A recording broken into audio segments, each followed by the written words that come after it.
Hello and welcome to another episode of the Expanse Abridged Podcast series. Today I've got chapter 46, which is a Miller chapter of the first book in the series, Leviathan Wakes. So in the context of what's going on at the moment, they're going to go to Eros is a plan. And Holden and the gang they're in the Rocinante, we covered them last chapter, they're going to go fly cover, whilst Miller and all the OPA boys are going to put some bombs on the outside and smack the Nauvoo, which is the big Mormon ship, into the side of it. And that's kind of where we join Miller just now, and we join him kind of a bit after the conversation they had as a little group. But yeah, this is a bit of a slower chapter, so I'll probably bang through it kind of quickly. I want to say as well, looking for feedback on all the episodes, what people enjoy, what people don't enjoy, either YouTube comments for those few people on YouTube or Spotify, because I get a low listen on Spotify. First time out there, I do record with a bit of a kind of advance, so if someone has done it and I'm saying it now, then the one guy has, I know that, and I love him to bits. He knows who he is. But yeah, just throw some feedback out there, I'd appreciate it. So we join Miller, and Miller knows that having taken Holden's side against Fred in the last conversation, he would have some payback. And that was a conversation where Miller agreed with Holden that Fred couldn't be trusted, kind of the OPA more broadly couldn't be trusted with the protomolecule sample, because it's a big organisation, things can go wrong, while Holden is too righteous, and you can't really go wrong with him. So he's been expecting some payback. But at the moment, when we join Miller, he's actually in the Nauvoo, and he's talking about the inside. It's a great level stacked one atop the other. Alloy girders worked organically with what would have been pastoral meadows. The structure echoed the greatest cathedrals of Earth and Mars. A generation ship was a statement of overarching ambition and utter faith. It would have been the greatest temple mankind ever built. So they really hammer home how big the Nauvoo is, and how it's not really like the same way the Rocinante is built, as in that kind of tower block configuration. It's very kind of utilitarian rather than pretty. The Nauvoo is it's a temple and it's a generation ship. It's both, and it's why it's very pretty, and it's just the way it's built, which I quite like that description. I like the way the Mormons kind of went about it, and I like the way it reflects, because the Nauvoo's in the series pretty much all the way through, and it's cool seeing how that will last all the way to the end. So he's on there and he's dealing with the Mormons, who are obviously pissed because they're blowing up the very expensive big spaceship they have. And he's only got 30 OPA guys, a few hundred Mormons, so he ends up gassing them with THC, i.e. the active component in a weed. And he's basically this is the easiest way to do it, they're all going to be high as fuck in about half an hour. And he says this will take half an hour. If they'd been in atmosphere suits rather than just standing there, it would have taken hours, because that would filter it out. And then they do a big sweep, they get rid of all the people hiding on the ship and all the stowaways, which takes hours. Then they have to send engineers in to fix all the little bits of sabotage that would stop the Nauvoo's engines from working and all that stuff. And the whole point is the Mormons are trying to fight them, but as pacifists, as they try and get the Nauvoo ready for its big yeet into the stars. And while he's doing this, and it kind of implies a bit more generally, in his quiet times, he's been listening to the Eros feed. And that is, we had it a few chapters ago, I think it was a Miller chapter, and that's the music and kind of the noise coming out of Eros. And the protomolecule, as it's kind of eating people, absorbing them, and then learning the information, and growing, because it's like a big organic computer, is the idea. Or at least that's kind of the understanding of it at this point in time. It's been streaming out random words, noises, clicks, music, bird noises, etc. And Miller is thinking about an old performance artist he used to listen to, who put corrupted data into her music, made weird noises, and he's like, that's what it sounds like, Eros feed. Just like the broken data stream, it was the music of corruption. And it's kind of coming out, and it's once the whole thing had fluttered, cutting in and out like a piece of equipment on the edge of failure. Only after it had resumed did Miller wonder if the stutters of quiet had been Morse code. And so he's like, it's corruption, but it also seems to be some kind of sentience behind it, the way it's working, which it just sounds so creepy. Kind of one of the understated things about how creepy it is. And the entire time he's doing it, obviously Miller has been imagining Julie for a while, and he's thinking about Julie. And he's saying how beautiful she is, and she's floating around with her hair and everything. And he's really glad the part of his brain that's breaking has not decided to resurrect Julie in his imagination as a zombie. As obviously the time he saw her in the flesh being eaten by the protomolecule. Finally, this kind of segment ends with Miller being called the Antichrist by a Mormon being dragged away by security guards. And he says, "You're the Antichrist, you vile excuse for a human. God knows you, he'll remember you." Miller tipped his hat as the prisoners ambled by. "Stars are better off without us," he said, but too softly for anyone but Julie to hear.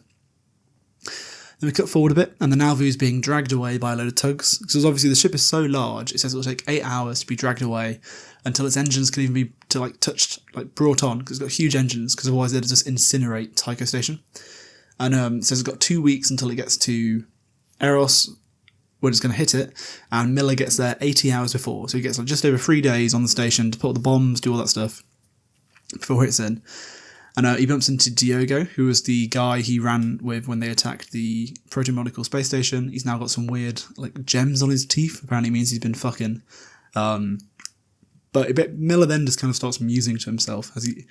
It's our boy Miller. He loves to muse. And he's musing about how the people he'd stormed the secret space station with and taken out all the psychopaths are now the same people that are going to put incredibly powerful bombs on the side of an alien asteroid.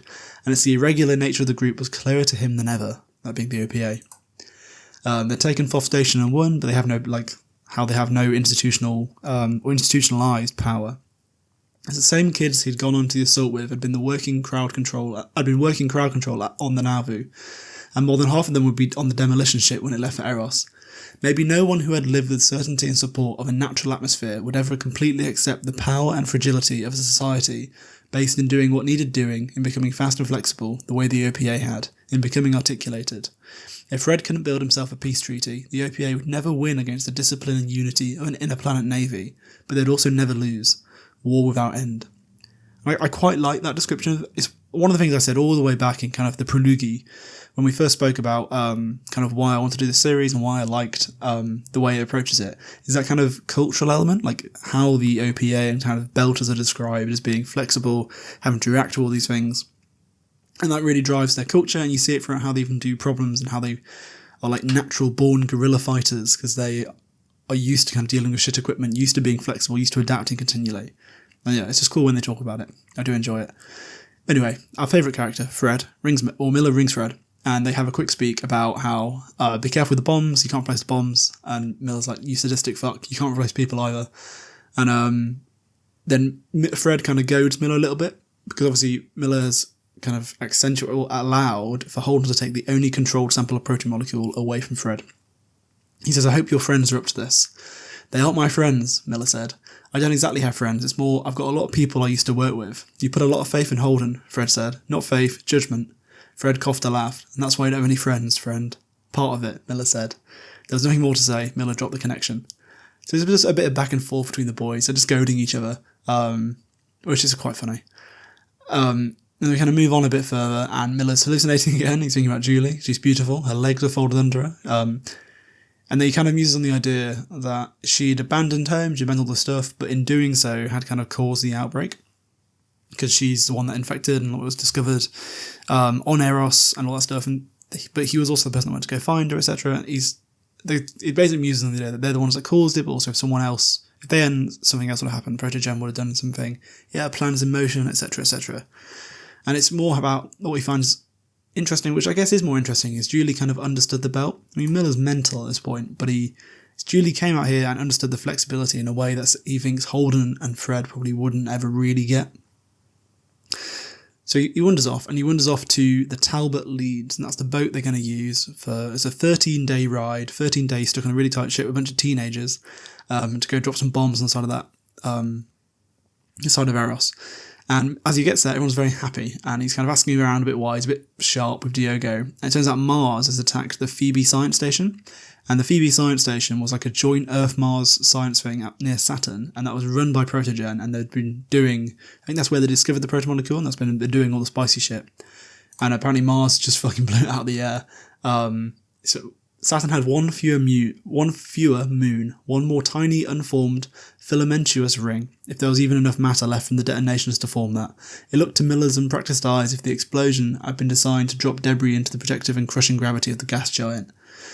And even though they seem to be on the same side, and it's like, it would be lovely to hope for that, perhaps it was just good enough to know that someone in Mars was like, we need to kill this shit.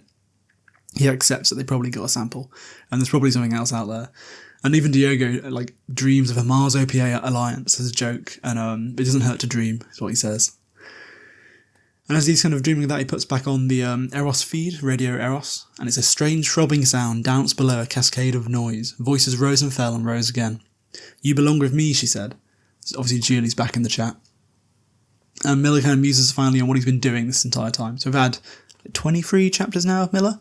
He says first he's got to find Julie, then he has to avenge her, and now he has to destroy the project that had claimed her life. So kind of his arc. So every time he finds what he does or nearly gets there, he pushes it further back. He had just this one last thing he needed to do. So he's come up with the idea of like a never-ending struggle as like this investigator, which is, if you obviously read the later books, is kind of what he ends up becoming. It's quite interesting. You're seeing that parallel already of like this never-ending goal, always going a bit further, trying to solve a problem. And he thinks about he's just got to get onto the station. It'd be 13 days with all the guys, but at least Julie would be there. Not really, but still, it didn't hurt to dream. That being Eros. And then the chapter ends. So it's a little slow on that. It's kind of Miller being a bit melancholy about. You can kind of read it as he's got something going. He's got a plan of what he wants to do when he gets there. But also him kind of adapt. Like there's some quite interesting discussions about the Belters, and I don't know, kind of the development, particularly with the Mars doing that. But like it's good that they would still like destroy that science station, the Protogen people presumably, but also they've probably still got the sample. So I hope you enjoyed that as much as I did, and I hope you have a lovely week.